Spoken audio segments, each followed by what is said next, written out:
Good morning. Welcome to the Lower Merion School District's Interschool Council hot topic on social emotional learning. Presenting today are Kimberly Frazier, the Director of Student Services and Special Education, Dr. Adil Nurey, the Lead Supervisor of Student Services, Gifted Education, and Student Safety, and Rich Marta, the Supervisor of K-12 Counseling, and Beth Cavalier, who is a Special Ed Supervisor. I'm Allison Crawford, and together with Cheryl Masterman, am a co-president of the ISC this year. As a reminder, for anyone who's new, the ISC is a parent, guardian, volunteer organization that connects the district's 11 home and school associations and, among other things, hosts hot topics on a monthly basis every second Tuesday. The hot topics are generally speakers from the Lower Merion School District Administration who get to talk to us about all sorts of matters affecting our kids directly. The next topic will be on March 14th, same Zoom link at 9:30 a.m. The topic is under discussion. We will let you know as soon as we possibly can. Along with the monthly hot topics, the ISC works with LMSD to offer a series of parent education evening lectures. And on February 23rd at 7 p.m., we will host Dr. Jeannie Stanley for a Zoom talk on supporting transgender and gender diverse students in LMSD. So please join us, and there will be links to that in all of the school newsletters and online as well. One housekeeping item, the ISC board position nominations are open for next year. So the deadline to nominate someone is March 1st. If anyone is interested, please contact me or Cheryl or anyone on the board, and we'll be happy to answer questions. Today, you will have the opportunity to ask questions via the raise hand function, and we'll call on you in order of raised hands as time allows. Please keep your questions brief and concise, and don't use names. Please state them generally rather than personally, because this is being recorded for our YouTube channel. So now I will turn it over to our speakers. Great. Welcome. Thank you. Thank you, Allison. And good morning, everyone. Again, I'm Kimberly. I'm the Director of Student Services and Special Education, and grateful to be here with you. This is such an important topic. And so we're really, grateful to be able to be here and share with you. I'll go through and do, Adil, if you want to go to the next slide, just so we can see a little bit about what we will cover today. I'll introduce the team. I always like to start with a little framing of like what brings us to the work. And I'll do a brief overview of social emotional learning to frame the conversation and how there's so many pieces of SEL that tie throughout the district and other things that we're doing. And so I'll try to help make those connections. We'll talk a little bit at student services team members that are here with you today. So talk a little bit about who our team members are and briefly what their roles are within SEL. And then we'll talk specifically about some examples of SEL supports within Lower Merion School District. And then we'll do a little bit about trauma-informed strategies for families, and then take some questions at the end. So again, I'm happy to be here with you. Next slide, Adele. Yep, thank you. And I am grateful to be here with some of my team members. I say in all sincerity, I'm like humbled every day that I have the opportunity to work next to such passionate, experienced experts in the work. And I feel so grateful to be part of that. I've learned so much. I learn every day from them. And I'm proud to be part of this team, and I'm proud to lead this team. And I am grateful that you have the opportunity today to get to know them a little bit better through this presentation. In terms of like me personally, what brings me to the work, I really, I know we all look like we're fresh out of college, but I've been at it a little while now. And I 13, 14 years in administration, actually. But I did start as a classroom teacher. I started teaching 5th grade, and then I moved into special education. Special education was always my passion. It's where I knew I wanted to go as a teacher. And even early on back in high school, when I started trying to decide what am I going to do? What path is my life going to take me?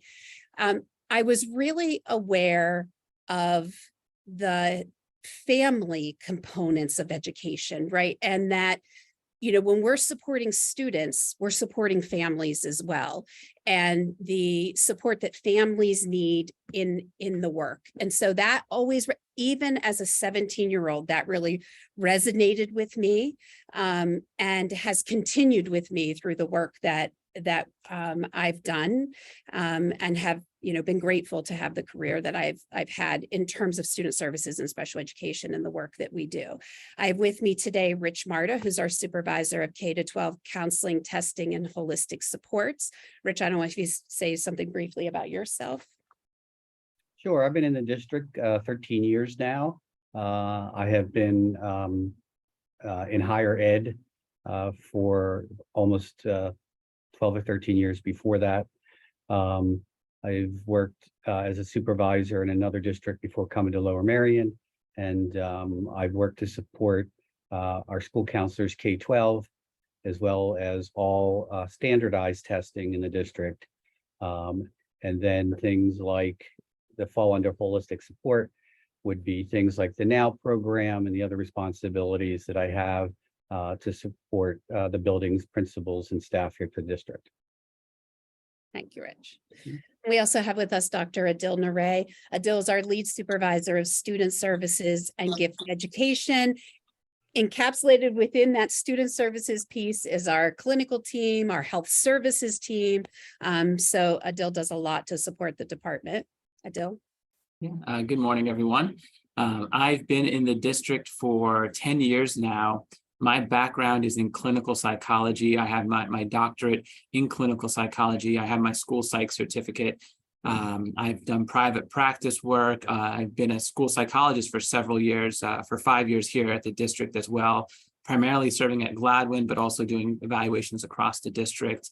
I thoroughly love what I do, supporting those that need the most assistance, and ensuring that we have resources in place for anyone who's at their most vulnerable place. It gives me great passion to do this type of work. Great. And then we also have one of our 4 special education supervisors with us today, Beth Cavalier, who directly supervises grades 4 to 6, but also takes a large role in the professional learning and leadership of our emotional support programs. So Beth. And shout out, hi, Janice. I specifically know Janice very well. Beth Cavalier, and I just heard the introductions of my colleagues, and I maybe start by saying I'm a child of a band director and a reading specialist. And so as a result of that, was always very interested in education. Started off as a school psychologist then, and said, hey, I need to understand what's happening in the classroom. So went back to school and became a special education teacher, and have been did that for 15 years. And then I wanted to understand the schooling process more. And so I became a supervisor of special education, and have been doing that for 11 years, and here at Lower Merion for 8. And I'm just glad to be with you. I'm very much interested in students. That's my passion. And then supporting teachers and helping everyone build relationships. That relationship building is really an interest area of mine, and perhaps why I enjoy supporting the emotional support teachers as much as I do. So glad to be with you today. Thank you. So we'll go ahead and get started. So as the team and I were talking about about social emotional learning, part of it is where do you start? I think we hear SEL a lot more, especially since COVID. There are, groups proponents now that are excited about it. What I'll say is it's such a large topic, and there's no way that in our short time together today that we would really be able to tell you all that we do that's connected to social emotional learning. So we really are trying to highlight, what is it? Where are some examples of where we see it in the work that we do every day? And then again, some of the team members that are part of COVID has definitely changed how we view a lot of things in our lives, education, no different than that. And it has brought an additional focus on SEL, but it's not new. It's been around a long time. It's been deeply embedded in the work that educators have done.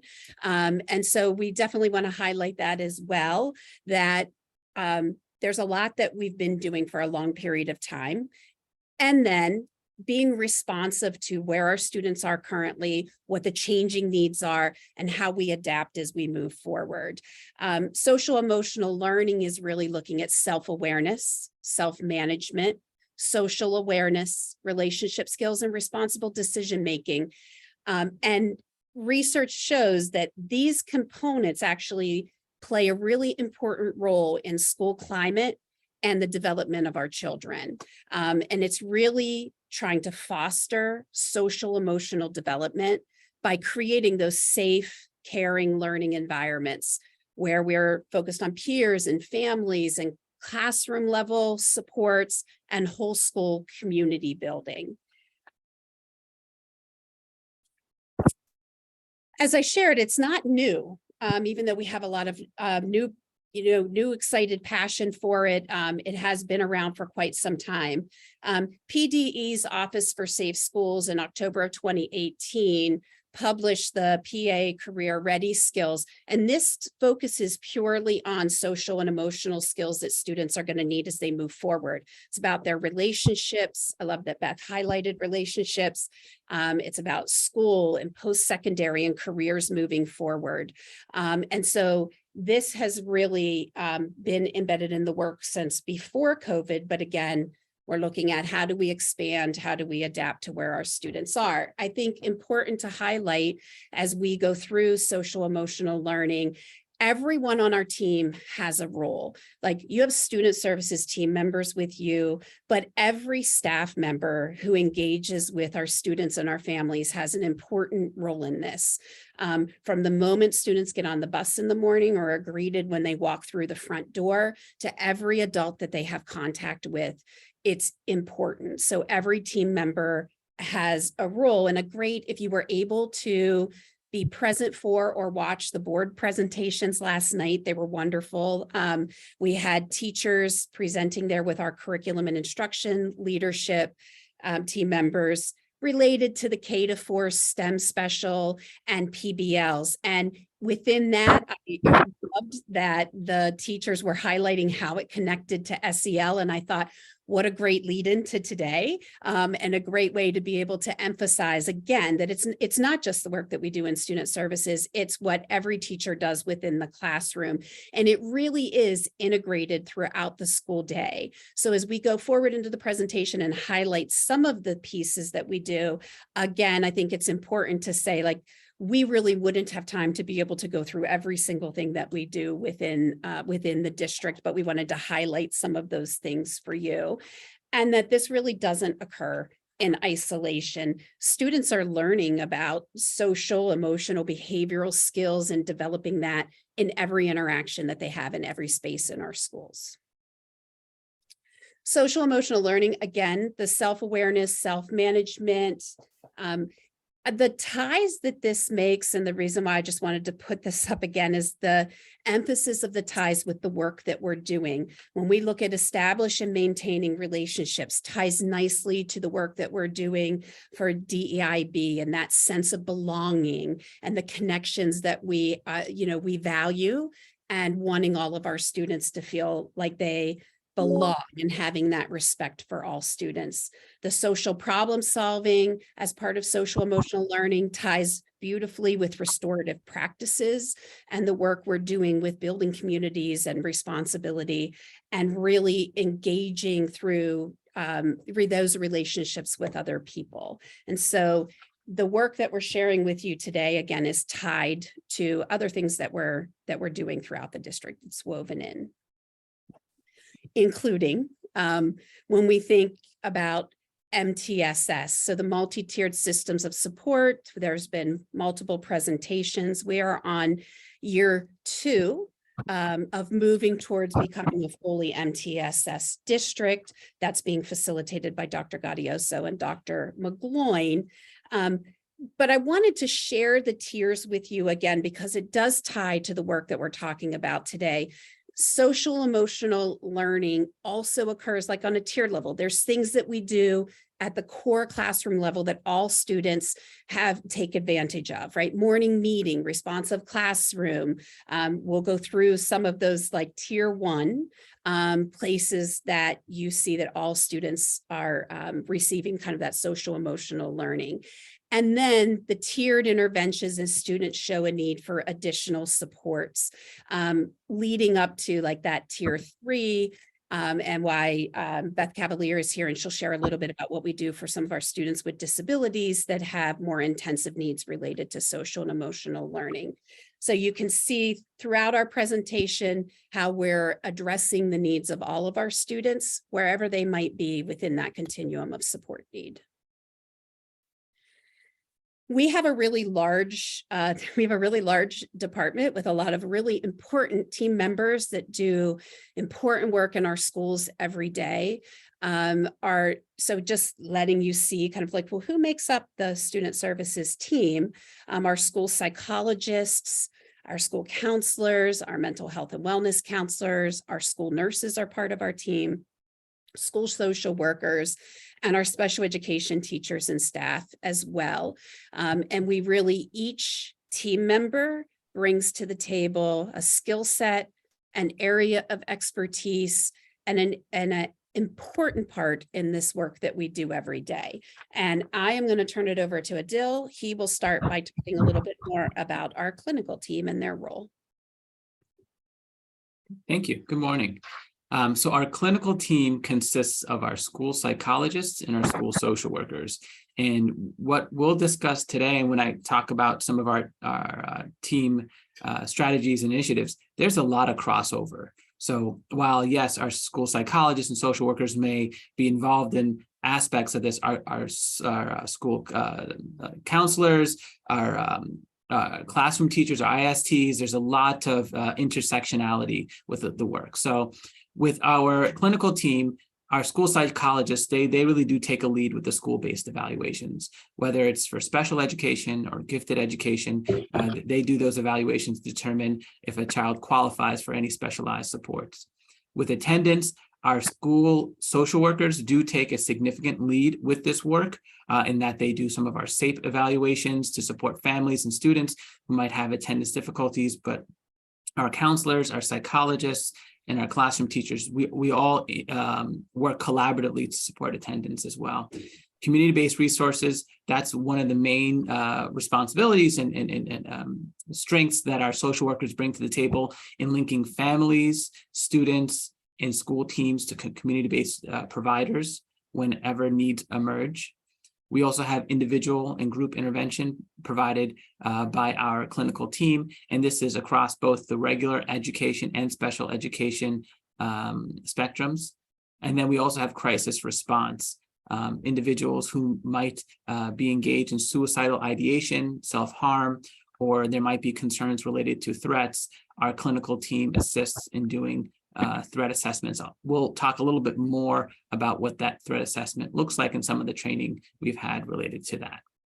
And now I will kick it over to Rich. Thank you. So our counseling team consists of the school counselors in each of the buildings based on the population of the building. Most of our schools have more than one counselor together with social workers. We're trying to meet the needs of students in a lot of different ways.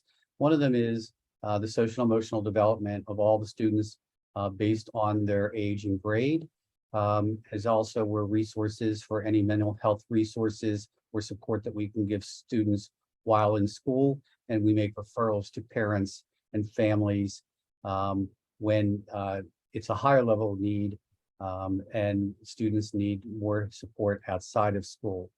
Counselors perform individual and group counseling based on the student's needs or the needs of the classroom.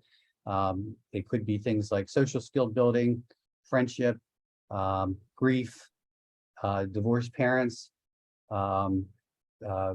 We have groups that meet throughout the school day, trying not to pull kids from class. We also have extra support last year and this year through a grant where we have extra counselors that come from the same organization that we get our mental health counselors from, which is the Lincoln Center.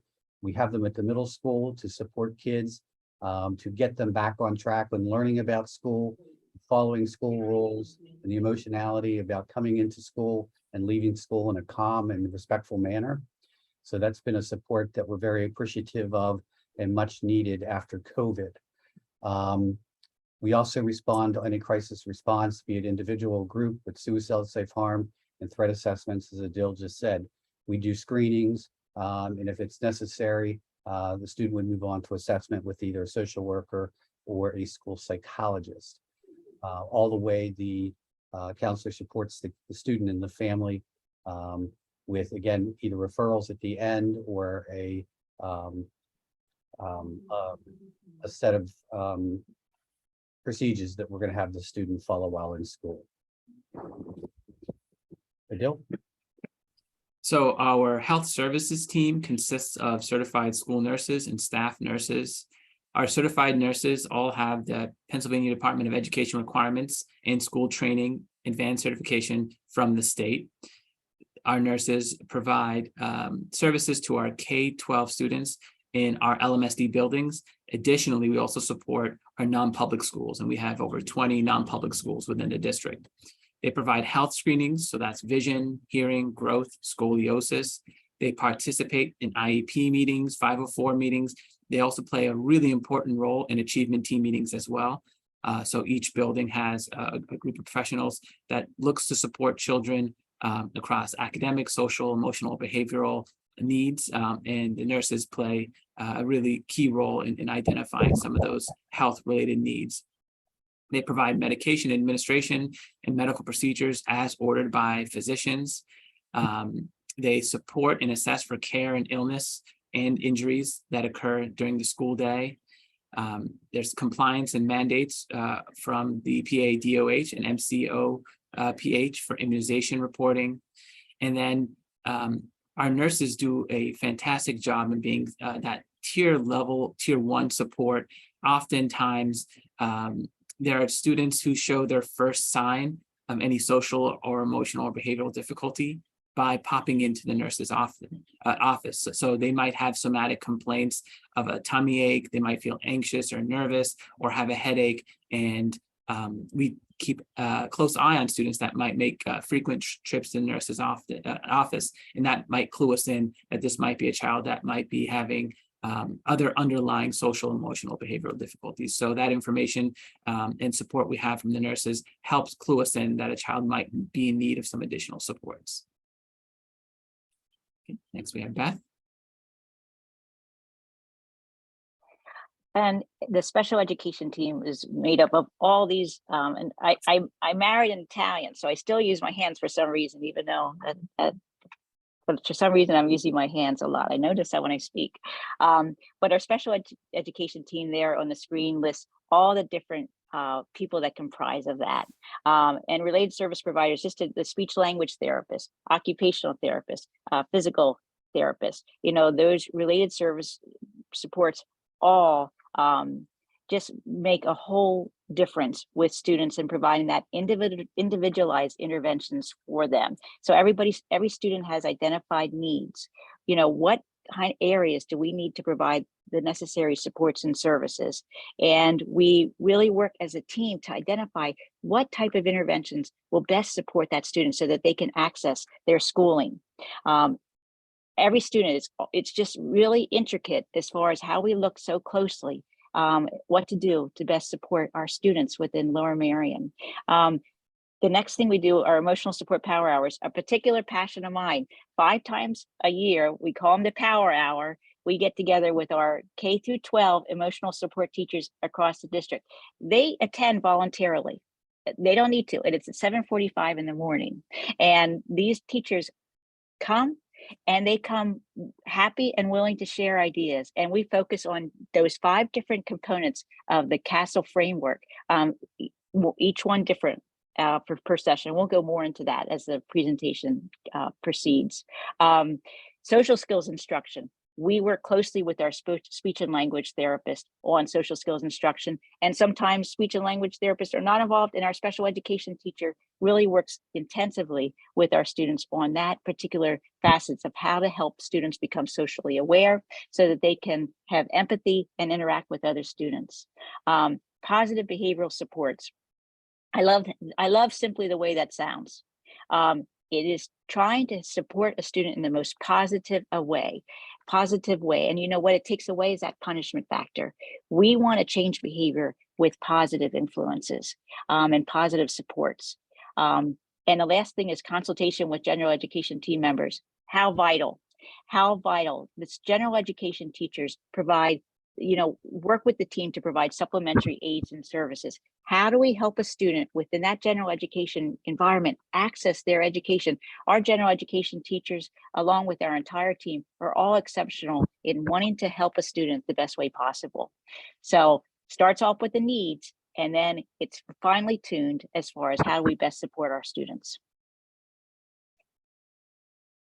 So our student services team provides SEL supports for students across all 3 MTSS tiers. In the next few slides, I'll review some key trainings that we've provided and important SEL work currently taking place within the district.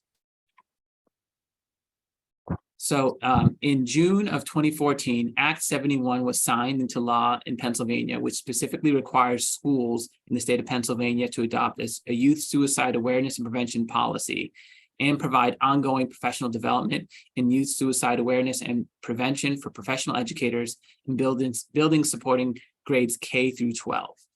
This requires at minimum 4 hours of training in youth suicide awareness and prevention, and this is to be done every 5 years for professional educators grades 6 through 12. What we do is we provide training and supports that far exceed this requirement according to the state. Regarding suicide risk assessments, we have our Safe School module. So at the beginning of each year annually, all staff are to review key warning signs and considerations when working with students within a school that relate to suicide risk assessments.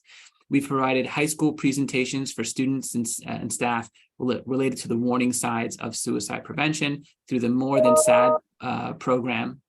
We've provided specific training in suicide risk assessments for the student services team members. So that's our psychologists, our counselors, and social workers. And that's through Dr. Terry Erbacher's work. And that's the model that we currently use for our suicide screenings and suicide risk assessments. We've updated policy 245, suicide prevention and self-harming behaviors, in May of 2020. We've provided an all-staff district training on suicide prevention and trauma-informed practices that was led by Ms. Fraser and myself in February of 2021. Additionally, we review key information related to suicide risk assessments and warning signs annually for our new staff during our NTAP new teacher induction training. With regard to crisis response, we have adopted and been trained on the CSTAG model, the Comprehensive Student Threat Assessment Guidelines, and that's developed by Dr. Dewey Cornell from the University of Virginia. We've had training by Dr. Julia Amato, a licensed psychologist that was part of the creation of the CSTAG model. She provided training across our entire student services team and administrative team in May of 2019. She provided a updated training for our high school staff, 9 to 12 buildings in March of 2022. And we're having some updated trainings again this year with Dr. Julia Amato for our entire student services team and administrative team during our upcoming PD days on March and in May.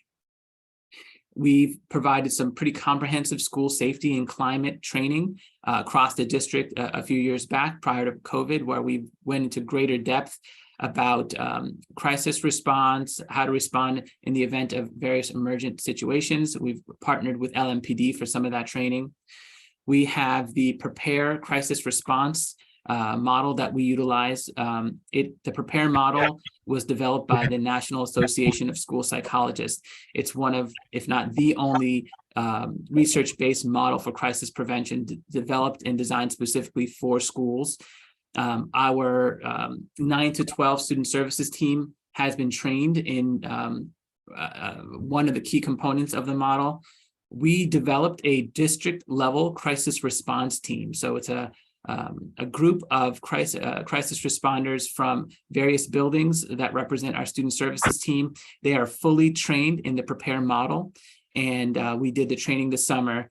And a lot of that thinking was, in the event that there's a large scale crisis, being able to have key members across our student services team that's fully trained, that can pop in to support any one of our buildings at any time, was something that we thought would be incredibly helpful.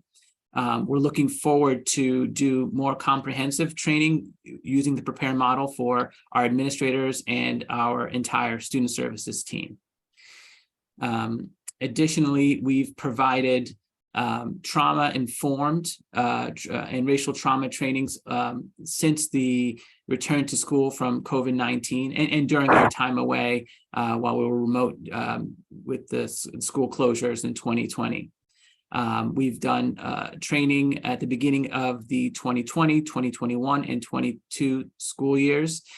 We've provided suicide awareness and prevention training for all staff in 2021. During the COVID closures, we had various Q&A sessions, mindfulness training, social emotional supports for staff. And then we've also put in place various parent trainings led by the student services team to provide SEL supports for families, students, and staff. I've had the pleasure of working with members of the ISC team, Cami Pulsifer and Lisa Prosnitz, in putting together the evening parent presentations hosted by the ISC and Lower Merion School District. Several of the presentations have focused specifically on social emotional learning and mental health. Some of them include supporting adolescent mental health. This was a training done, or a parent presentation done in October of 2021, led by Dr. Brad Norford. Habits of Mind training provided in January of 2022, led by our Lower Merion School District Elementary School assistant principals. Depression and suicide, this was done recently in December of 2022 by Dr. Matthew Winterstein. And just last month, trauma-informed supports for parents, led by the MCIU, Dr. Avi Koffler and Suzanne Robinson. We have in the past put together a wellness council and a wellness committee, and historically that committee has focused primarily on nutrition and physical health. What we decided to do is bring that committee back together, add some new energy to it, but take on a greater focus on wellness while continuing the emphasis on nutrition and physical health, but also looking at risk factors, looking at priorities, and establishing work specifically on social emotional learning and mental health and well-being. Some of the work we've done so far is we've gathered input about key themes and topics to further explore related to physical health, nutrition, social emotional well-being. We've examined current supports in place. We're beginning to revise the wellness policy as it is currently written right now. We have some upcoming meetings scheduled for March and May of this year.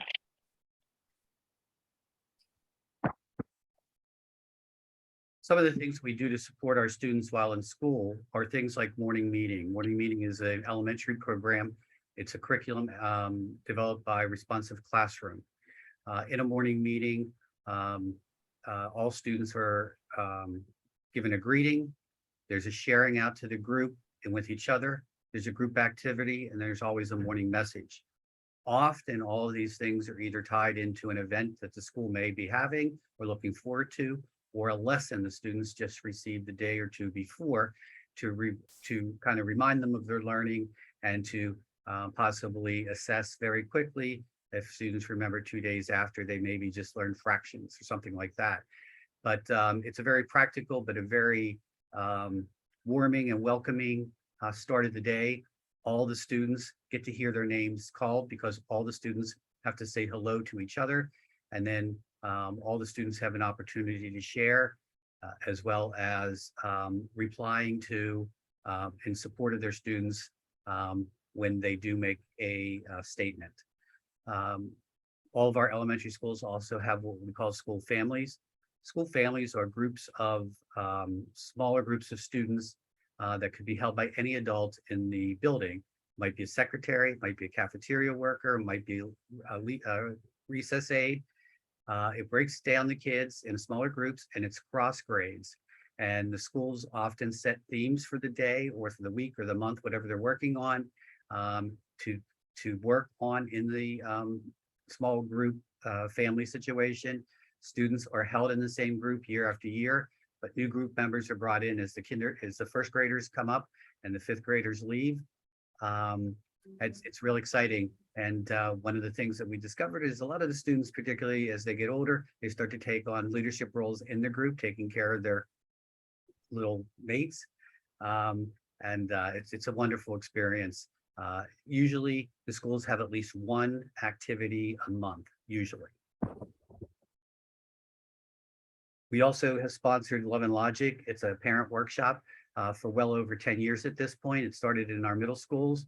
It was brought to us from one of our middle school counselors as she came from the University of Colorado, where she got her master's, and they did a lot of work with this program as it was being developed.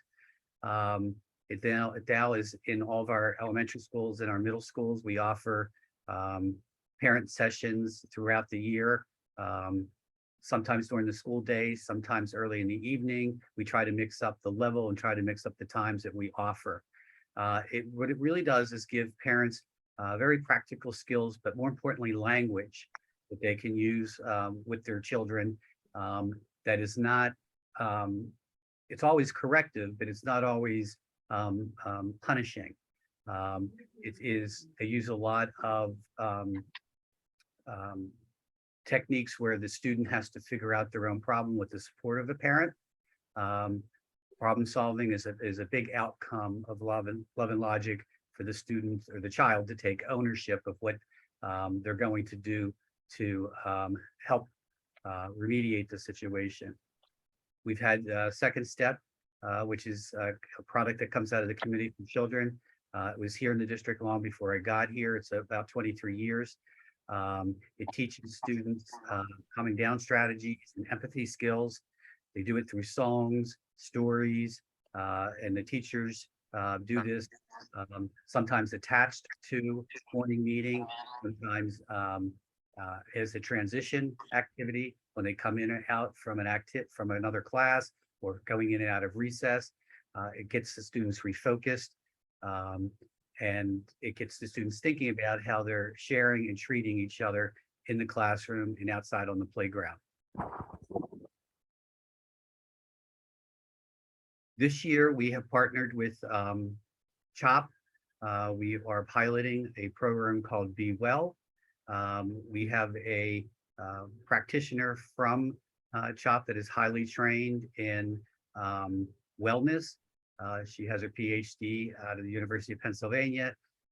She goes around to elementary schools currently and some middle schools across Philadelphia, Montgomery County. And she teaches anywhere from 4 to 6 lessons. And the students are taught skills that they can take with them beyond the classroom. The lessons you see listed there is a typical 6-lesson course. Currently, we have Marion Elementary piloting this program. If it's successful, we will schedule this program to be in more of our elementary schools next year. Also, at each level, we have our newsletters. Hopefully you've seen some of these. At the elementary level, there's a social emotional newsletter. We have a counseling newsletter entitled On the Middle School Level. We have a high school counseling letter, and then we have a mental health high school counseling letter that is sent out periodically throughout the school year. Tons and tons of resources. I know it'll be hard to see, but if you look at the very top, there are many different categories and resources for parents to use with their students and their families. And it's updated very regularly. Anytime that we do a major update and or we have a special topic that we want to share, we do send emails out to to families to make them aware that the newsletter is available and something has changed with it.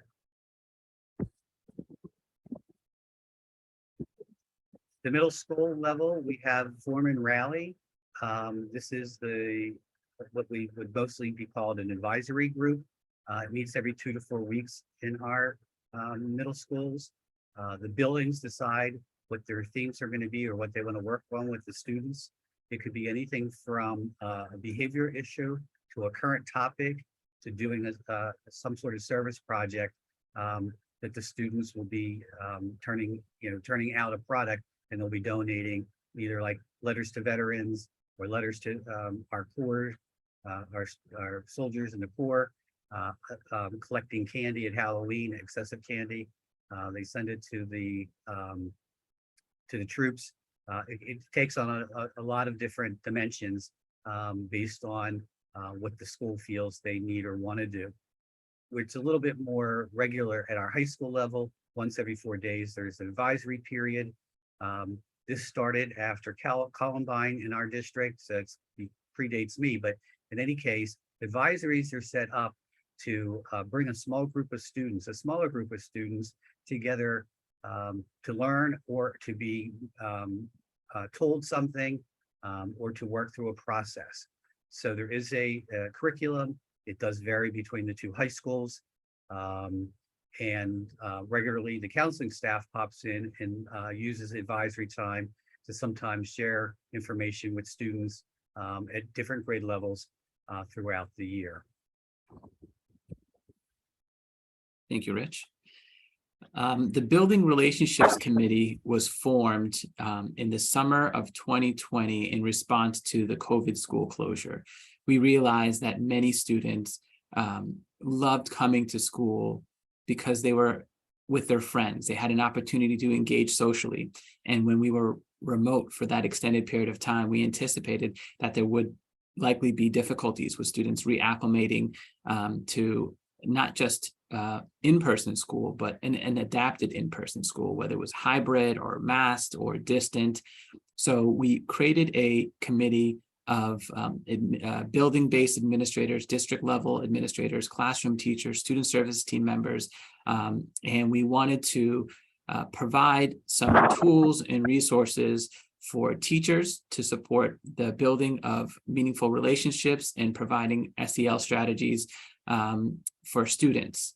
What we came up with was a resource page where staff could identify a specific habit of mind highlighted for each month, where we provide specific strategies, tools, resources related to that specific habit of mind.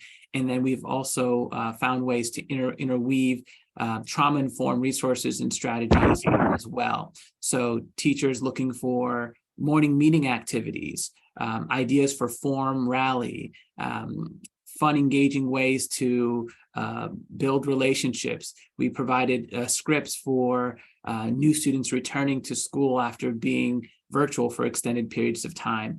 A lot of the questions and concerns teachers had about how do I, or how is this done, we wanted to make sure that we had those resources available to teachers for the start of that school year. Additionally, I mentioned before that we provided several trainings at the start of the school year related to trauma-informed strategies, racial trauma. I mentioned the Building Relationships Committee. So we had a lot of really valuable information, trainings, and tools. We put together a mental health resource document that compiled and listed all the helpful strategies in one convenient place. We provided it to staff at the start of the 2021-2022 school year. And this document has information on suicide risks, factors and warning signs, the core principles of trauma-informed care, racial trauma, key takeaways, strategies to respond in situations where presented with microaggressions or bias, COVID-19 classroom meeting guidance, key takeaways from the Building Relationships SEL committee resources, and then also a specific list of all the recorded trainings and supports that we've provided. So a quick link where individuals can rewatch any previously recorded training. So we've compiled it together in this document to make it easier for staff to review the supports that we've had put in place. Okay, now, Beth is going to talk about the emotional support power hour. All right. And that isn't that catchy? Power hour. So you never forget it. What is CASEL? CASEL is a collaborative for academic, social, and emotional learning. You can look it up, casel.org. Amazing compilation of so many resources. It was the seed of an idea that started in 1994. And it's brought together. So social emotional learning has been around for a long time. There's no doubt about it, you know, where it's heightened right now for sure as a result of COVID, but it's been around. We've been thinking about this for really a long time. What CASEL is, it's a multidisciplinary network that includes researchers, educators, practitioners, and child advocates across the country who are all passionately committed to SEL for all students. And if you just think about their mission statement, this is what they say. At the Collaborative for Academic, Social, and Emotional Learning, we envision all children and adults as self-aware, caring, responsible, engaged, and lifelong learners who work together to achieve their goals and create a more inclusive, just world. And how do they do that? Through a commitment to social and emotional learning. So, so why CASEL? Well, as you can see by the diagram on the screen, it really talks about those 5 components to social emotional competence. And we're going to delve into each of them more, but think about self-awareness, self-management, social awareness, relationship skills, and then responsible decision-making.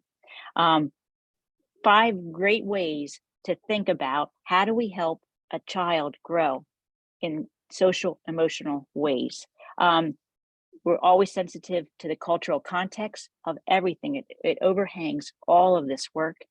And of course, trauma-informed practices also overhang all of this work, applicable to all ages. So up to adulthood. Next slide. All right, and we started, previous slide is good, thank you. We started this work sort of 2019, 2020, special education supervisors, and to create this time when emotional support teachers can have a kind of a unified vision of what they want to instruct students in the classroom. And once again, addresses those 5 components and the 1 component per session. We just completed social awareness, and we'll talk a little bit about that in a second.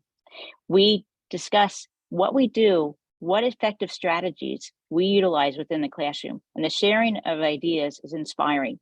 I'm always humbled. I'm humbled to hear my co-presenters today. I just have to tell you, I'm like, how do they remember all of this? But I'm also humbled by the special education teachers to hear all the things they do with their students. It is humbling. We talk about, I try to keep it lively and quick, surprising, by modeling at different types of games, strategies, or recent, more contemporary articles that support this work within that paradigm of those 5 components. And one of our excellent Lower Merion High School special ed teachers started a shared drive for all staff to put ideas they have within those 5 components of the CASEL. Next slide. Self-awareness. So I come up with these little things to help remember these things. Sorry. Name it to tame it. It's the underpinning of self-awareness. If you're able to identify how you're feeling, you're much better able to work with others and manage yourself. Self-awareness is the underpinning of it all, and I would say probably the most important component of social emotional learning. What we did this year, we focused on Carol Dweck's work from Stanford, the amazing work of the fixed mindset and the growth mindset, and this is all part of being self-aware.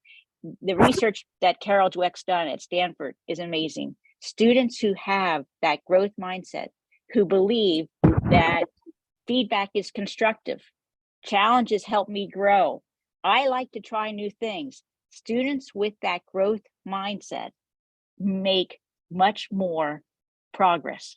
And so Carol Dweck's work, we talk about that and being self-aware and being self-aware to the point where you recognize, no, I don't want to have a fixed mindset. Fixed mindset being, I don't like to be challenged. That's a fixed mindset. I can't do this. Fixed mindset. Failure is the limit of my abilities. I stick to what I know. That's a fixed mindset. Helping students grow, become self-aware, and acquire that growth mindset, and having teachers really encourage students to have that is an underpinning of self-awareness. We work on that, and our emotional support teachers help our students acquire that growth mindset, because the benefits of having that mindset are amazing. So self-awareness is one of the areas of CASEL. Next one, self-management. And here we go. So once you're self-aware, how do you manage? How do you manage through that? So it was an amazing sharing of ideas of our teachers that I said, I'm just curious, what do you do to promote self-management? And these are just ideas that our teachers talked about, and the sharing of ideas and the providing the resources is why that power hour is so helpful. Making visuals with break options, great for self-management. Break cards, having basketball games, tennis, board games, helping with self-management. Deep breathing, for sure, and written directions when a student is escalated. Another offer, these are all by our emotional support teachers, offering ideas. Motivational quote board. Teachers develop this motivational quote board to have students refer to when they're feeling more dysregulated, not managed. We also talked about, there was a recent article in Time magazine, and by Martin Seligman, who's been at University of Pennsylvania for so long, one of our grandfathers of psychology. And what did he talk about for self-management was catastrophic thinking. And how do we manage when we're catastrophizers? How do we deal with that? And so our teachers, we talked about that and talked about, Martin Seligman, Dr. Seligman recommended you think about the most extreme event, and you think about, what could possibly go wrong in every which way, and what could go wrong perhaps minorly. And then you think about what is most possible and what are the plans to handle it. Those things we share in those power hours, and that related to self-management. Deep breathing is another thing that we've talked about frequently. And here's a tip. I always think you have to walk away with something. The strategy from Yale University that she talked about, and it's in the recent Time magazine, but an excellent coping management is you breathe in and you breathe out twice as long. So you breathe in for 2 seconds, you breathe out for 4 seconds. So doing that for 5 minutes puts you in a calmer mindset. We teach our students that. It's excellent ways to cope and self-manage when you are dysregulated. So sorry to bore you, but I think there are ideas that we talk about that I think are so powerful. Next one, social awareness. Next slide. Social awareness, understanding, of course, the perspective of others. I threw this out there. I said, hey, teachers, I'm just curious. What do you do to teach social awareness? What do you do? And of course, they brought about the idea of role playing, videoing, of a variety of scenarios and how students are social aware and work through those events. Optical illusions, being socially aware, where understanding the perspective of others, and that some people see this and other people perhaps see this. That ability to be socially aware and understanding the perspective of others and understanding strengths in others is important. Is demonstrating concern for others too. We played a game, and I call it Great Minds Think Alike. And what we do is we have a number of questions that we pose to the teachers, and they have to put down the first item they think of. So for example, I said name an emotion, and they're only given like 1 to 2 seconds to write down what they think of. Something you would find at the mall. Write down your answer. And what we then do, and this is just because we are socially aware, understanding the perspective of others, everyone puts their responses in their name. And so we count out how many people came up with answers that agreed with theirs. And so what that does is and of course we play these games to model how they can also do it with their students. And it creates the having students be more socially aware, understanding others, and that their perspective may not always agree with others, but that's okay. All right, next slide. Relationship skills. Okay, that's our next topic, by the way, for our power hour. That's coming up. But relationship skills is how to initiate contact with others. We talk about that. How to express appreciation. You can tell I'm all about relationships. I throw out little tidbits about myself because I think it's important that, we like others if we find that there's similar qualities sometimes. And so I notice I do this in conversation. I try to find where we share similar qualities, and that's how I connect with others. We talk about that within our emotional support power hours, how to connect with others, and then understanding and respecting other people's boundaries.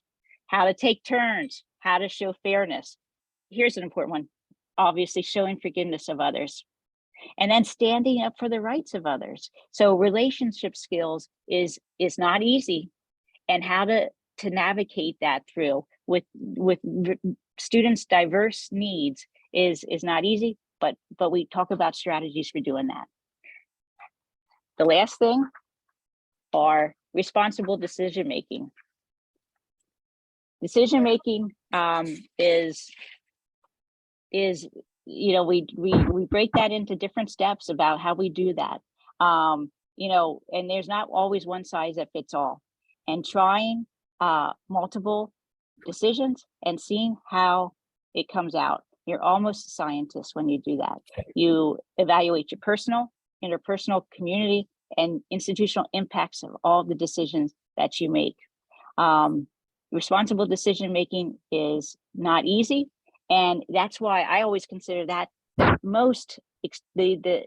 highest level of social emotional learning is how we make decisions and how we make them responsibly and considering all of the impact on others. So responsible decision-making is the last of the castle components. Next slide. Thank you, Beth. You got it. I want to be sensitive of time. I anticipate there are likely going to be questions, so I'm going to go through the next set of slides relatively quickly. But I wanted to build on some of the momentum from the most recent ISC Parent Series presentation about trauma. We provided several of these slides in a training to staff, and we received really good feedback. And one of the questions that comes up is like, why do we keep talking about trauma and trauma-informed care? And the reason why is this is now our 4th year where we're still talking about and dealing with COVID-19. For many students, this is the first year that they're coming back from being remote or cyber school, and they're in person. So for many students, this is a big change for them. And there are others who've transitioned in and out of in-person schooling, navigating masking mandates, social distancing requirements, have changed. So there's a lot of changes, and for some might see disruption as to how the typical school day functions. Many people have experienced loss of rites of passages, losses of loved ones, close friends and friendships, through not just COVID-19, but other illnesses. We've had to say goodbye to many loved ones. There's also been hardship on the behalf of many families, from financial loss, instability, housing insecurity. And then also we're dealing with many national stressors. So racial discrimination and bias, mass shootings. And I just want to pause here real quickly. I meet with the clinical team, the psychologists and social workers monthly. And in my most recent meeting with them, we talked about trauma. We talk about race, inequity, and trauma almost every time we meet. And at this most recent meeting, there were 3 significant incidents that we processed. We had the shooting at the Club Q in Colorado. There was a 6-year-old that brought a gun to school in Virginia. And there was the death at the hands of the police. And just, I think it was last night, we had another school shooting in Michigan State. So these are things that are on the minds of us as adults, as educators, and students are thinking and talking about these things. So these are all unexpected hardships that impact students, families, and our own lives. And the one way to understand these challenges and to support the school community is through a response that's sensitive and responsive to trauma. So real briefly, the impact of trauma on children. There is a neurological impact. So it impacts our brain and how our brains function. There's reduced activity in the hippocampus, which leads to deficits in memory. There's overreactivity in the amygdala, and it oversensitizes that region, which results in individuals being hypervigilant, and mild and moderate stress is activated. Psychologically, we see there is an increase in rates of post-traumatic stress disorder, separation anxiety, social anxiety, depression, suicidal ideation. And then academically, we see that the exposure to trauma at high levels and high levels of stress can predict poor reading outcomes, lower scores in mathematics and science and achievement scores. We see higher discipline referrals, and we see an increase in special education placements. So when we are typically exposed to stress, we might have a stressful event, and then our bodies and our brain has a response. It's an initial reaction of either fight, flight, or freeze. And that's our brain's way of coordinating and making a quick response to a stressful event. Oftentimes when we have the support of families, loved ones, coaches, friends, we have the ability to process the situation and successfully navigate the situation such that we, through our fight, flight, or freeze and support of others, we're able to return to baseline and we're not stuck in a feedback loop of stress. But what happens is when there's repeated exposures of stressors, we tend to see an overgeneralization of stress response. So for example, if there's traumatic experiences of abuse in the household, an individual might see a stressful situation and engage that fight, flight, or freeze reaction. That kicks in. As I mentioned before, when our bodies are stressed, we overactivate some of our brain-based responses. And for some individuals, when they activate that fight, flight, or freeze, they might not have the supportive family. They might not be in an environment where they have peers to help them navigate, or they might be in a situation where that abuse does repeat. So they're never able to return to baseline. And then that stressful event repeats itself. And then they get stuck in this stressful feedback loop. One thing that we want to emphasize, and we have emphasized with our teachers, is that at times we might see a student display frustration in the classroom, or at home as parents, you might see your child, asked to do something simple and they might show behavioral difficulty. If we respond with punitive measures without fully understanding why they're responding that way, we can unknowingly be contributing to this repeated stress feedback loop. We have to take a step back and understand and ask ourselves why. Why is our child responding this way? Why are they stressed? And then try to put those supports in place to help break this feedback loop and try to give them the interventions they need to return them to baseline. So a few signs that additional support might be needed. So for our much younger students, if we see the fear of being separated from a caregiver, if we see or hear them crying excessively, significant concerns with appetite, either over or under eating or sleep disturbances, that might be an indication that a child might be experiencing high levels of stress or trauma response. At the elementary level, excessive anxiety and fearfulness, high levels of guilt and or shame, difficulty concentrating, sleep disturbances, social withdrawal, and repeated retelling of the event might be indication that additional support needed. And at the middle and high level, feelings of depression and the need for isolation, development of eating disorders or self-harming behaviors, high-risk behaviors such as alcohol, drug abuse, or risky sexual or thrill-seeking behavior, social difficulties, and nightmares and flashbacks are all signs that additional support might be needed. This is one of my favorite slides or images. It comes from the prepare response model. And what it highlights is that even after an individual might go through a crisis and they might return back to school, we can't assume that everything is all right. It takes time to respond and recover from a traumatic event. Oftentimes what happens after a traumatic event is we have a period where individuals rally behind the student or child. You might have additional support, some resources, teachers, everyone's there to kind of help carry the child. And then we get to the point of what's called the honeymoon, when they're feeling that they're comforted and they're supported and they can do this. Once those supports start to fade, then we have a period of significant difficulty.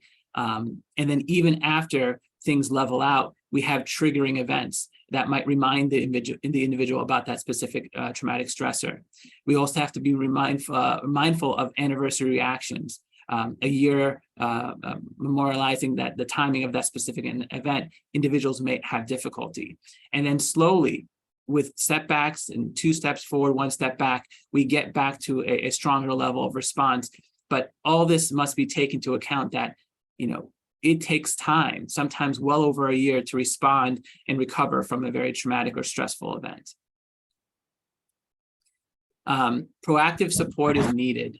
So as we're still navigating and bouncing back from the challenges we face with COVID, there are times where we have resurgence of COVID rates and other communicable viruses and diseases may emerge. There's a lot we've learned in how to respond, how to preventively support ourselves and loved ones. Let's take that into account. We want to also move from creating spaces where students feel safe to where students feel both safe and brave enough to take on important conversations about race, culture, and identity. So rather than being caught off guard and ill-prepared to deal with these challenges, especially as parents having difficult talks, we should proactively create spaces where we can have these conversations readily with our children. The other thing to emphasize is resilience. Most children bounce back. And that's the norm. And with the support of peers, community members, family, trusted loved ones, students can develop a sense of resiliency and work through almost any challenge. But resilience doesn't mean that we don't experience hardship or difficulty. In fact, the road to resilience is often requiring us to experience considerable amounts of emotional distress. So we want to prepare students and our children to take on challenges and create a sense of safety and comfort where they can both experience and display frustration, disappointment, and fear. I'll share this slide just as a visual, but this is an important conversation we have often within the district about the importance of reframing language from a trauma-informed lens, rather than focusing on what's wrong with the child and using language to emphasize that there's something wrong. We want to use language to communicate that we're curious and we want to know what's going on with the child, what we can do to support the environment and other variables that might be impacting a child's life. And a couple key things from a trauma-informed lens before we wrap up. We want to always work from a strength-based perspective. This is pigging off of what Beth mentioned as well. Instead of focusing solely on how a child struggles and what they struggle with, consider what they can do well and use their areas of strength to build confidence and motivation to develop their areas of challenge. Create a safe and supportive environment. In the classroom, we talk a lot about the physical layout of our spaces, the images we put up, and the language we use. We want to make sure that all students feel represented, supported, and a sense of belonging and inclusion in any and all spaces that they're part of. And then also we want to understand that all behaviors are an expression of need. So when we see challenging behaviors, we see emotional dysregulation, behavioral disruption, consider what the student is trying to communicate with the behavior and what needs that they might be expressing. Avoid the trap of focusing solely on the behavior and trying to remediate and discipline the behavior. Think about what the child needs from that lens. And with that final point, that is our presentation. We thank you so much, and we can take questions at this point.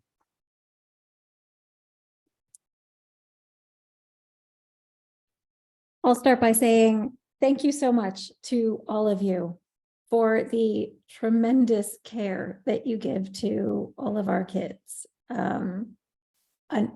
every day in every building. It's so nice to hear even just a little bit of what you're managing to do. So we'll start with questions. And Jill, I think you are the first hand up. Which is not surprising, right? Nope. Thank you for the presentation. Well, I'm just going to read my question, which is easier. So there's a lot of great information about what's taking place at the elementary school level. I was wondering if you could describe what's in place at the high school level. You mentioned the counseling newsletters. Is there anything in person? In terms of advisory, I've heard from many students that nothing really takes place there. And on my own, just kind of trying to learn what SEL could look like at the high school level because of, the different, obviously, different needs than the elementary school age kids. So leadership opportunities, leading discussions, how to, disagree respectfully and constructively.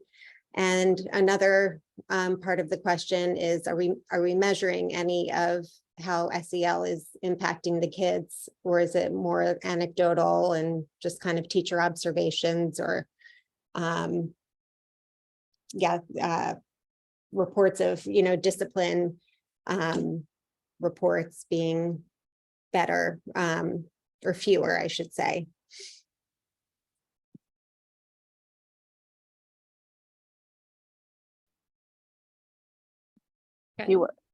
Yeah. Go ahead, Beth. So you're gonna say something. Sorry. No, I'll start, and then I always am good for blankets, and then I always have my team members give so much better responsibility. Jill, thank you for that. That was a thorough question. My gosh, that was beautifully written. I'm going to talk about the emotional support services at the middle school and high school level. I'm going to talk about my job as a special ed supervisor. So I am looking through the lens of being a special educator, and for our students that have needs in the area of social and emotional regulation, coping skills, any of those needs, there's direct instruction provided to those students. And it can look at multiple ways. They have what's called instructional support lab, which is an opportunity for the students to receive that direct instruction in those areas of need. And in this case, based on your question, based on social emotional areas of need. And it's the special education teachers provide that direct instruction to help them teach some of those replacement skills. And based on, as what we talked about, that CASTLE paradigm, helping with the self-awareness, self-management, social awareness, relationship skills, decision-making skills. Your question then so they do receive direct instruction, and this is under the special education umbrella. How do we know if this instruction, this direct instruction, is impacting that student? The student, based on their needs, have goals. And so, if I'm going to say, if you're lucky enough to be identified as a student with special needs, you are always assessed, and there's progress monitoring being done constantly on whether we're able, that teaching of those replacement skills, those skills to work on those areas of need are having an impact. We're always looking at that very, very carefully with our progress monitoring tools. And so, yes, we do focus on that at the middle school, and we do this elementary through 12th grade. And we do constantly progress monitor to make sure that we know that our instruction is having an impact. So that's from the special education lens. I'll allow my colleagues to talk about, their take on that question. Yeah, and I'll kind of build from there. Really good question about measuring SEL and kind of social, emotional, mental health skills. And from my perspective, social emotional learning and mental health skills, these are functional skills, and they're to me dissimilar from, say, an academic skill, in that you can learn mathematics in addition, and you need to learn single digit addition to learn double digit, and you need to sequentially learn things. And if you don't learn this one thing in an academic sphere like mathematics, you're going to have a hole and you cannot learn the next. That's not how SEL and mental health works. It's far more fluid. It's not as linear. So when we have individuals that have social emotional deficits, we can target what those deficits are, and we can build baselines and work on those skills because we know those are skills that are missing, and we can track that. When children are functioning and developing and displaying age-appropriate skills socially, emotionally, to track it and say, is a child growing or not growing? I don't know if that gives us the true picture of a child's emotional, social development.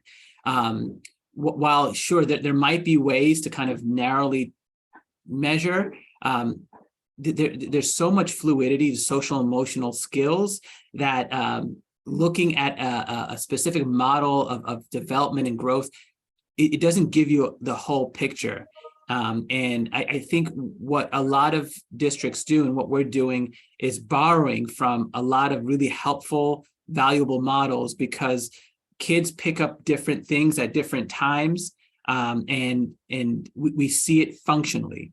And where we know if a child's having difficulty, it's not really going to be best identified through a scale or a test. It's really going to be identified with their ability to make meaningful friendships, their ability to engage in the classroom, to engage kind of socially.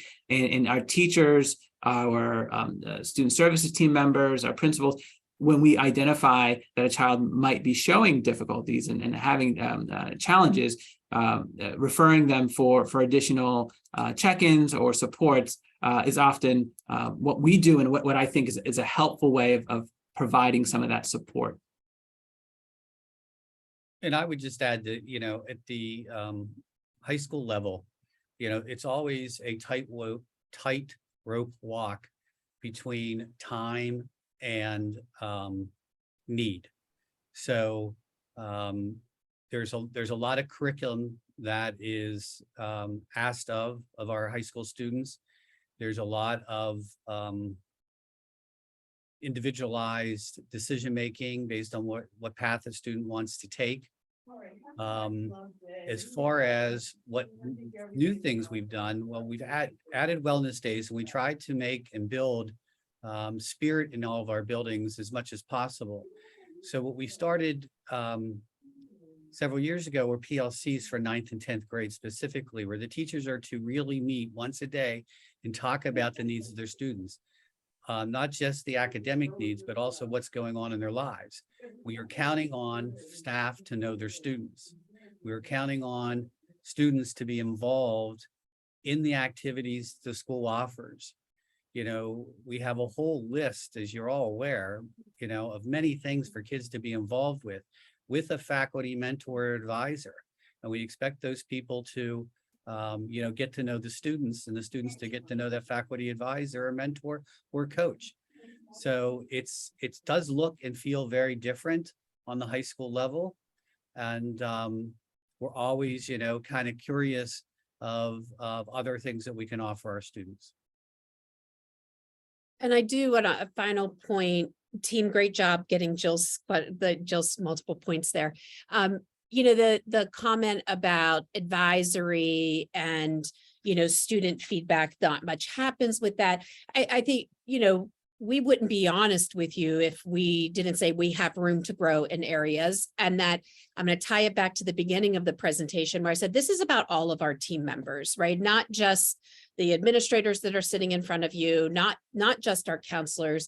It's about all of our adults that are engaging with children. And do we have room to grow with that? We do. We absolutely do. And I appreciate the feedback on advisory. I know that the high school principals take that seriously in terms of moving forward. And I know that there's already been some changes for this year. So I, just want to acknowledge that concern, and certainly it is not falling on deaf ears. I did also see, if I may, Allison, in the chat, somebody had asked about how to become a member of the wellness committee. We have a standing committee that was brought together earlier this school year. And so right now we're not bringing additional committee members onto that, but plan to communicate out to the larger community for feedback and input. Adil mentioned one of our main priorities for this year is updating the wellness policy. That will be reported out at policy committee meetings. So certainly being present to get, to hear that information shared and to provide feedback there is an excellent way to get involved as well. And then there was a question about bullying, and I want to, kind of take it in two parts. What can a parent do when your child comes home and is reporting to you bullying? And I think the first part in the moment is talking with your child, trying to help them to feel safe and secure in that conversation.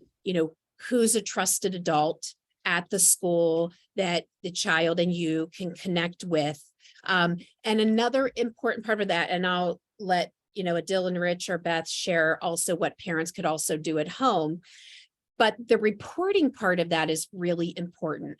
Our teams can't help intervene and can't support your child if we don't know that it's happening and if we don't have that information. And so you can do that in multiple ways, reaching out to a school administrator. School counselors often get that information first. Our school clinical team members, again, that piece of is there a trusted adult that your child feels comfortable, that you feel comfortable with sharing that information? And then there is also a reporting form on our district website where you can go in and provide information, and then somebody will follow back up with you. So I think it's address your child in the moment and also tell us so we can help support your child. We want to be able to support your child through that. But if we don't know and we don't have that information, it makes it challenging for us to be able to intervene. Team, would you share anything about? Yeah, thanks. I think it's also important to understand we were all trained in Oveus in our district. It's just that it's been some years now, and I don't think some of our newer staff are aware of it. In any case, by definition, bullying is an imbalance of power over a period of time. And I don't know that everybody understands that an isolated incident or one incident should be named bullying. At that point, it's an incident.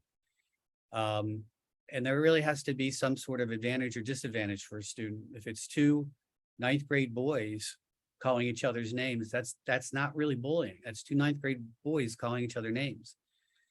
If it's you can think of all the other scenarios in your mind. So, what it is that it needs to be reported to the school, as Kimberly mentioned.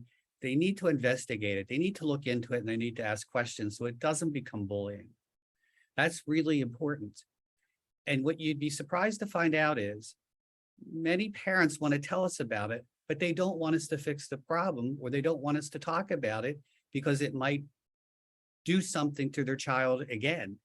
But they have to trust us to do our jobs the way we need to, because if it's happening and you told us, we have to try to stop it. Parents can't put limitations on us once they disclose that something's wrong is happening. And I don't think that a lot of parents understand that, particularly when they want to give us information about other students. You know, we don't have to tell students where the information comes from, but we have to share with the students so we have information on them and what's happening. That also then triggers a lot of questions on the other side. Who told you that? How did you hear from that? We don't often disclose it, but at the same time, we have to be real, you know, upfront and honest with the people, saying, we've heard this from parents, we heard this from the bus driver, we've heard this from the cafeteria aide. So it's important about the reporting, so that we can do the things we need to do in the school, to make it safe for everybody, you know, every day.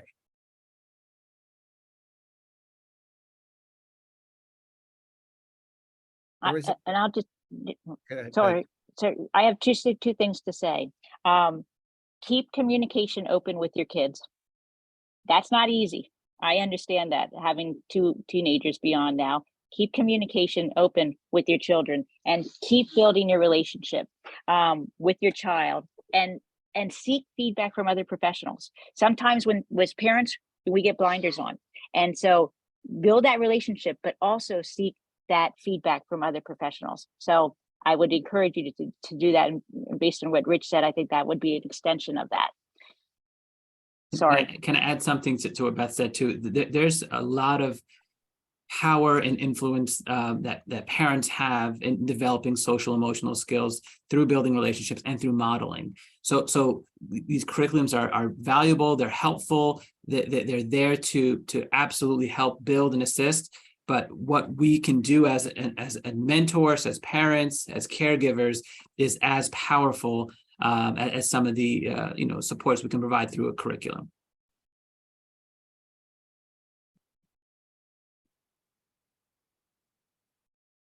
Lisa, would you like to ask your question? Yeah, hey everyone, thank you all so much. This was a wealth of information. I had one question, but just a few other small things. Rich, what you said about trust with parents in terms of reporting on the bullying, one thing that I hear a lot from parents and from students is that they don't trust the process. And this is just kind of parent feedback. But if there's ways that we can help ensure, and whether or not the process really works, like I'm on the outside, I don't really know, but that's sort of a perception that needs to be addressed.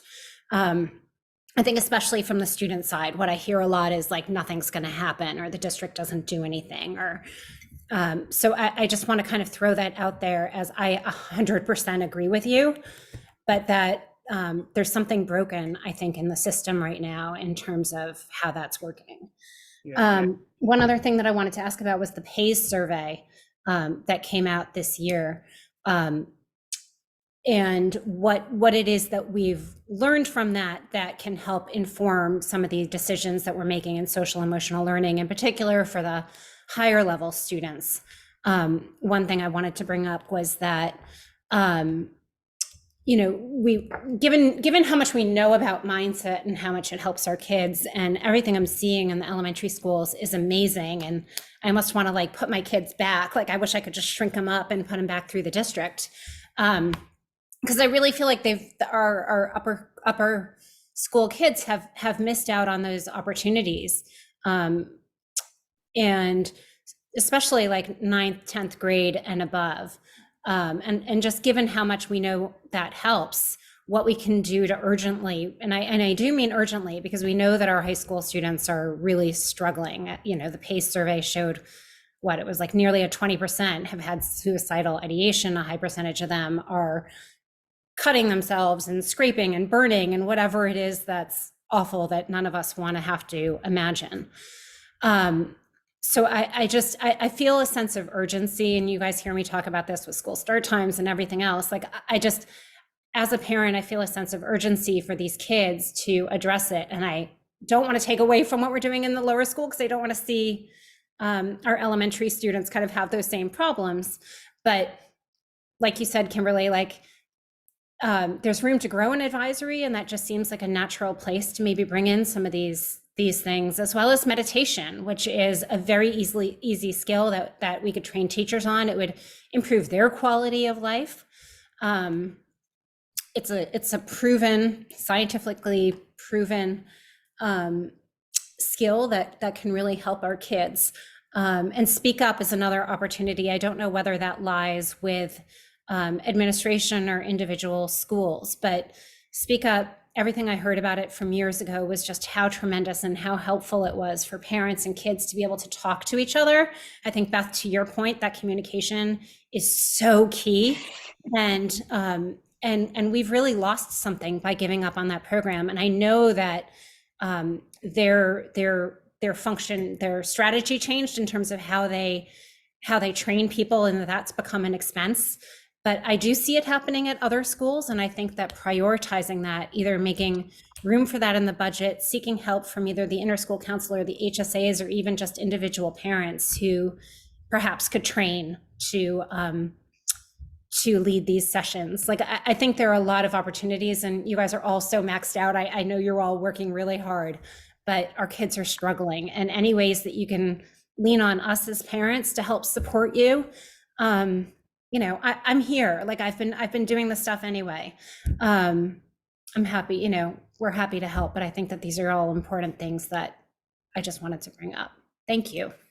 Yeah, thank you, Lisa. And I'm going to let Rich take the question, but he's probably cringing right now. So I feel like we had a super long presentation. We actually had slides in there about the PACE survey and like the connection to this. And we took it out in trying to minimize our presentation a little bit. And clearly we didn't do a great job because we were still super long. But Rich is probably like, see, Kimberly, we should have just left it in. Go ahead, Rich. We do use the pay surveys to make decisions. We are working on it. We work with the county office services.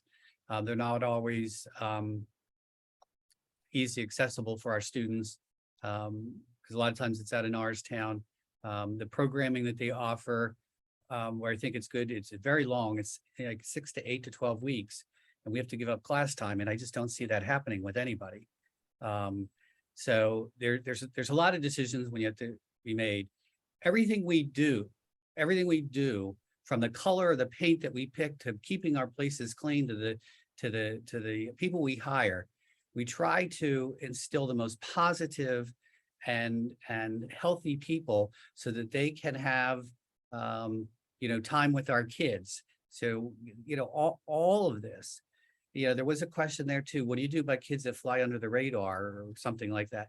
It's, if I had the ability to detect the kids under the radar, I would be a multimillionaire many times over. It's just our hardest kid to find. In the PACE survey, it kind of teases that out sometimes, but in categories, right?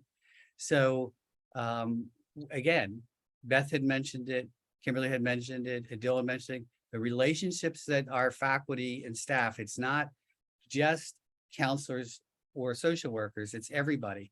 When you think about the time itself, a regular teacher in our high school sits with the students for 54 minutes a day.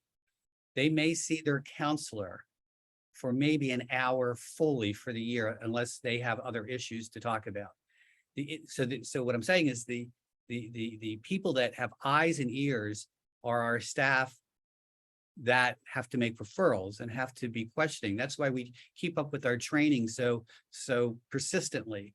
The trauma informed, the suicide, psychology 101. We try to train our staff so that they are as sensitive and as aware as humanly possible.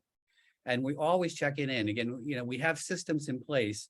I don't know that any one system is ever perfect, but we have systems in place where we talk about kids and talk about their emotionalities, at different levels. Some of it is at the counseling level, some is the administration level. So we have, a START team that talks about as many kids as possible that have different type of needs, drug, alcohol, and depression problems. All I can say is we have things in place.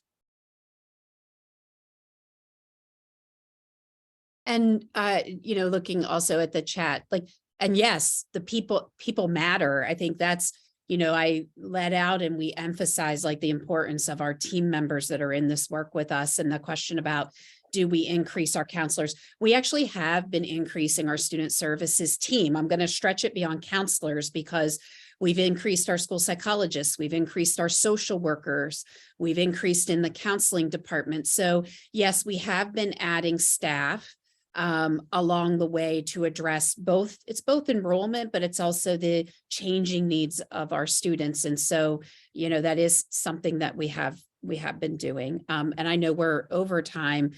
The Castle for All, Alice, like great point about like, these are great things that all students could benefit from.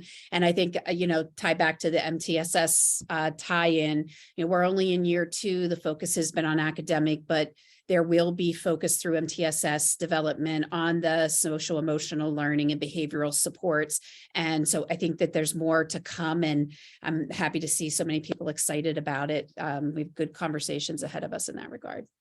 And related to Castle, Rich, please correct me, and Beth, the creators of the second step model and Castle, there's strong ties. If not, it might actually be the same organization. So there are key concepts that are emphasized through second step that are integrated with the Castle framework. Yep, that is true.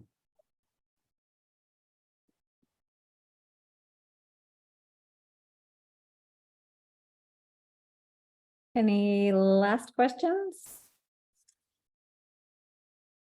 Thank Well, you. I Kimberly may or may not want me to say this, but we are looking at increasing staff. And just know that we've increased staff, as she mentioned, over the year, particularly in the area of social work.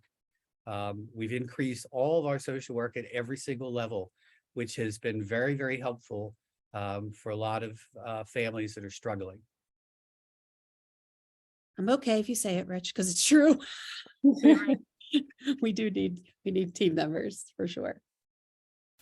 We appreciate the opportunity to be here. Like we are passionate about this work and happy to come anytime to talk about it. Clearly, there's so much more even we could go into. So thank you for having us today. Thank you, all of you, for all of the work that you do. Have a great day. Thank you, everyone. Thank you all. Thank you. Mhm.